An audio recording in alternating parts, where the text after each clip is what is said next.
pati po sa pangatlong topic natin, bukod kay Roque, mga bossing, pati po yung ESME ni Attorney Harry Roque, mukhang papunta na din po sa punto ng pagtatago. Siyempre, si Harry Roque po hindi uma-attend tapos ikaw a-attend. Kapag ka umattend ka, ilabas mo si Harry Roque. Napaka-imposibleng sabihin, no? Asawa, mister mo. Ilabas mo si Harry Roque. Tapos sasabihin, ay wala po, hindi ko na po alam kung nasaan siya. Hindi ko po alam kung saan na po siya nagpunta. Hindi naman po nila pwedeng sabihin, mga kababayan, na hiwalay na po kami ni Harry Roque. Matagal na po, kaya hindi ko po alam kung nasa na siya. Hindi po pwedeng sabihin yun. Bakit ho, mga bossing?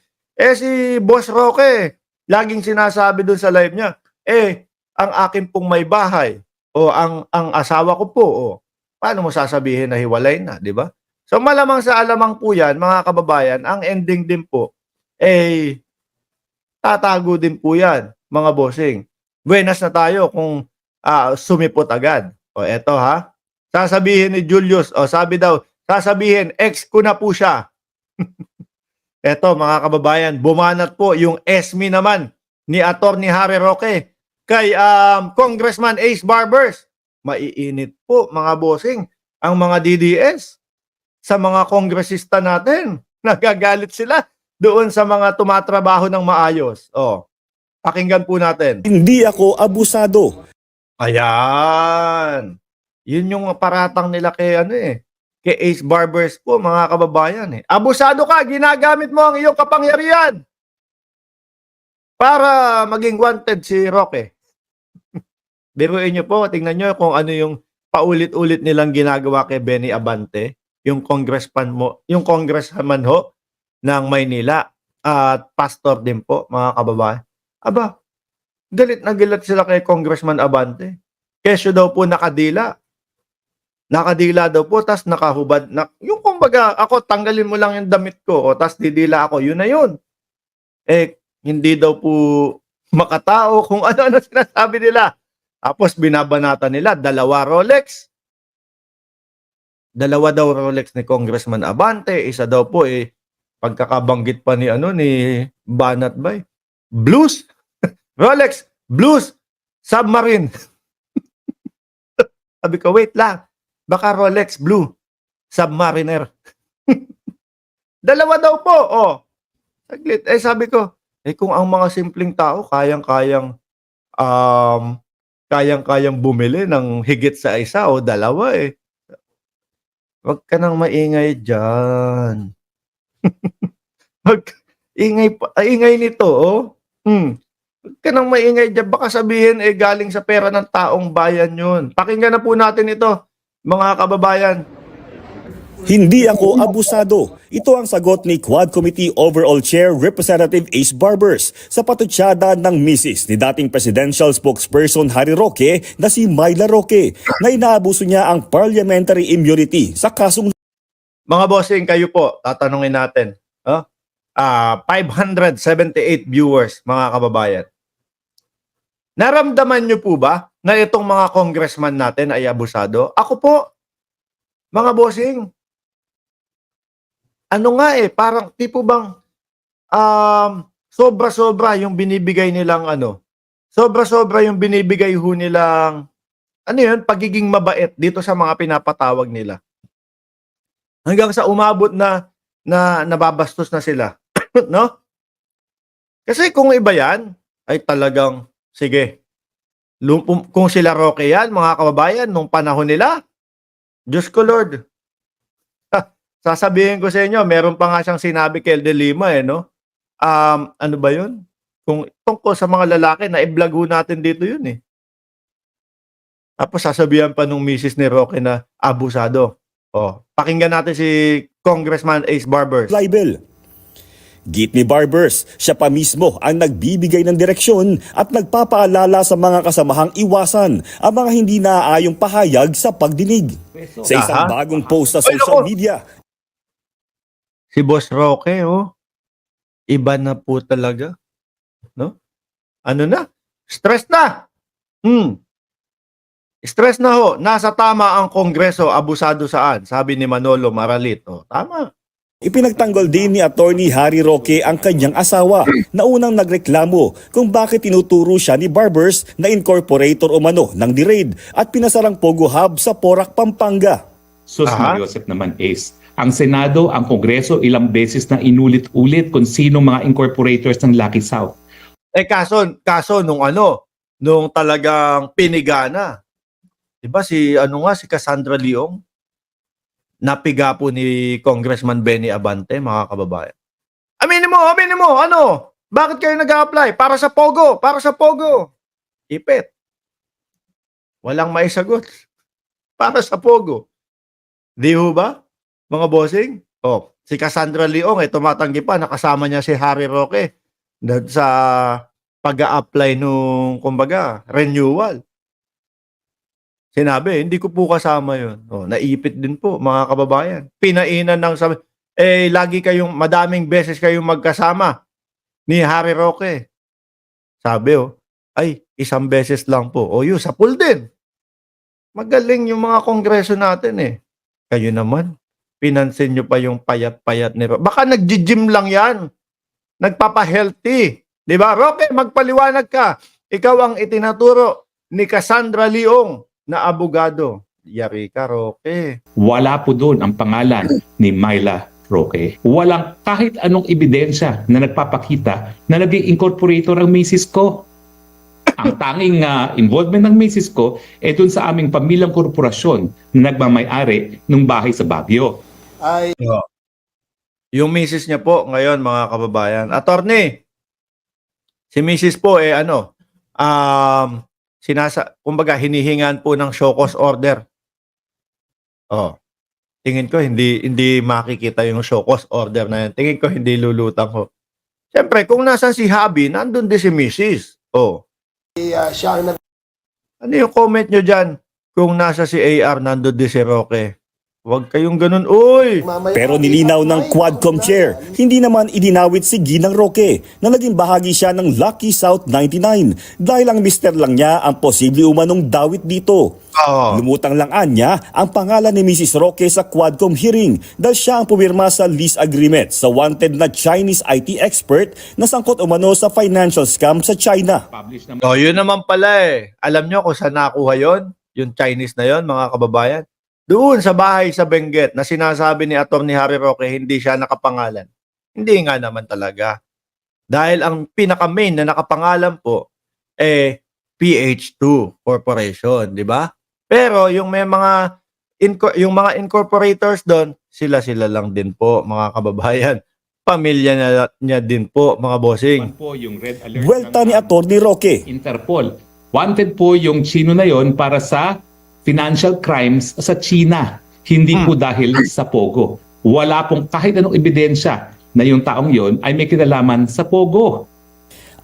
Sabi IT manager, di ba ho? Mga kababayan, IT manager ng Pogo.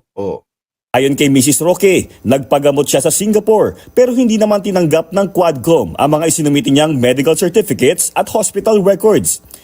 Lahat po kapag ka talagang mga ganito, naiipit na, mga kababayan, biglang nagpagamot, biglang may mga sakit, biglang merong mga kinakaharap na hindi magandang kalagayan. Pati si Atty. Harry Roque. Sabi ni Invincible Playa, nagpaturok kasi si Roque kaya pumayat. Aba, saan ba tinurok yan? Pakiusap naman ng kanyang mister. At sana itigil na itong pagsisinungaling. Paliwanag naman ni Barbers, lab results lang ang isinumite ni Mrs. Roque na hindi nakasaad kung ano ba talaga ang kanyang kondisyon. Itinanggol Ano yung sinubmit? Laboratory result lang pala, mga kababayan. The medical documents she has submitted so far for the Quadcom were mere result from a certain diagnostic laboratory and did not clearly indicate details on the health issue she is facing. Baka nagpa-blood test lang ho, mga kababayan. Nagpa-blood test, nagpa-ultrasound. Baka yun lang. Kayo ha, papaikutin nyo pa yung Quadcom ha. Na hindi nakasaad kung ano ba talaga ang kanyang kondisyon. Itinanggi rin ni Barbers na dineklara niyang wasak ang pamilya ni Roque. Kala ko kinabahan ako doon sa sasabihin ni Congressman Barbers eh. Itinanggi din po ni Barbers na wasak ang kala ko wet packs yung sasabihin, yung pala pamilya. Basahin natin. As to her claim that I declared her family as wasak. Oh, Mr. Roque Close Executive Assistant A.R. de la Serna's disclosure and admission during the hearing that they are maintaining a joint bank account. Eh talaga naman pagka nalaman mo, ano yun? Bakit kayo may joint bank account? Magkaano-ano ba kayo? Which is sabi po alam ko, mga nagjo-joint account lang ano lang, mag-asawa, magkapatid, o maglola, pwede. No, yung talagang close. Baka naman po sobrang close ni Atty. Harry Roque kay de la Serna. Posible anyang naapektuhan o nasira ang reputasyon ni Atty. Roque nang aminin sa pagdinig ng kanyang assistant na may joint account sila na umabot ng 3 bilyong piso. Panawagan ni Roque. At take note ha, mga bossing, take note. Hindi naglalagay ng pera si A.R. de la Serna doon.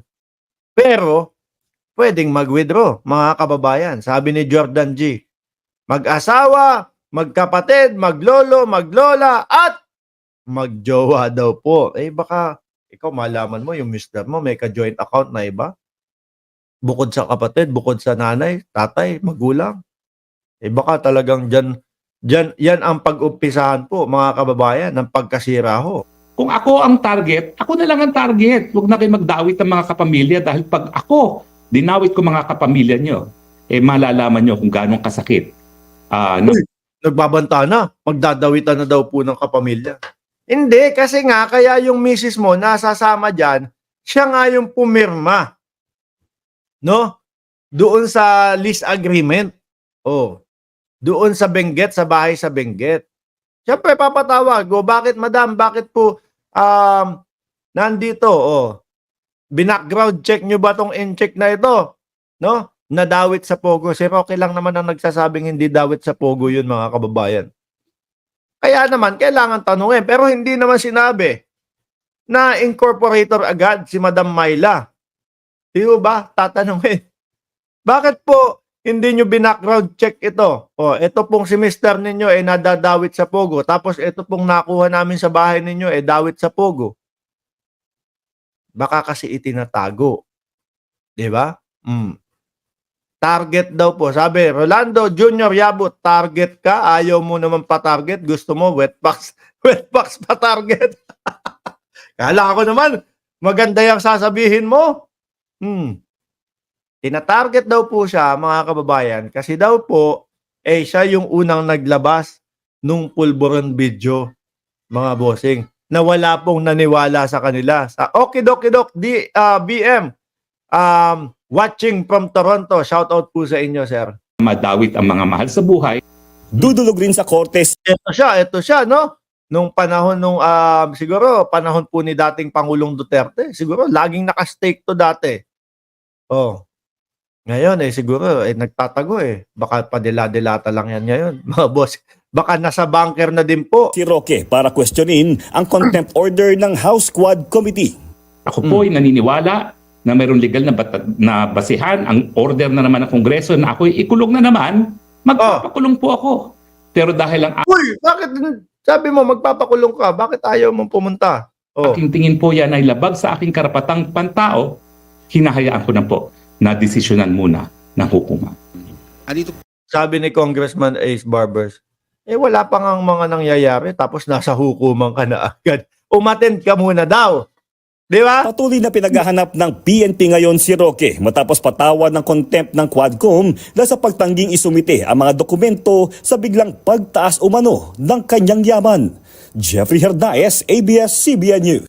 Yung sinasabi na pagtaas ng yaman, mga bossing, no? Nangyari daw po yun from 2016 to 2022. Aba, meron pang in-indicate doon na from 125,000 in 1 year time, biglang naging 3 million. Ang bilis, ha? Pero sa yun sa ibang mga vlog. Si Boss Mike Cervera, mabilis talaga sa kanya yan. No, ilan ang salon niyan eh. 'Di ba? Ilan ang salon niyan? Baka kumikita nga ng 5 milyon yan si Boss Mike Cervera. Buwan-buwan, mga kababayan. Oh. Kay Roque, mabilis, 3 milyon. Oh, tapos biglang 65 milyon. Di ho ba, mga kababayan? Ang gawin nyo, umattend na lang kayong mag-asawa. Sabi nyo naman, kayo ay resource person, di ba? Iginigiit nyo, umattend na lang kayo. At ipaliwanag nyo lahat. Ganun lang yon. Kesa naman umabot kayo sa punto na magtatago kayo. Kesa naman umabot kayo sa punto na, ayan, ang hirap niyan. Yung patago-tago po. Talagang matalino si Mark ang Diyos dahil madami sa mga DDS ang hindi nanalo nung 2022 election. Kapag di nanalo, di kalooban ng Diyos. Ayan.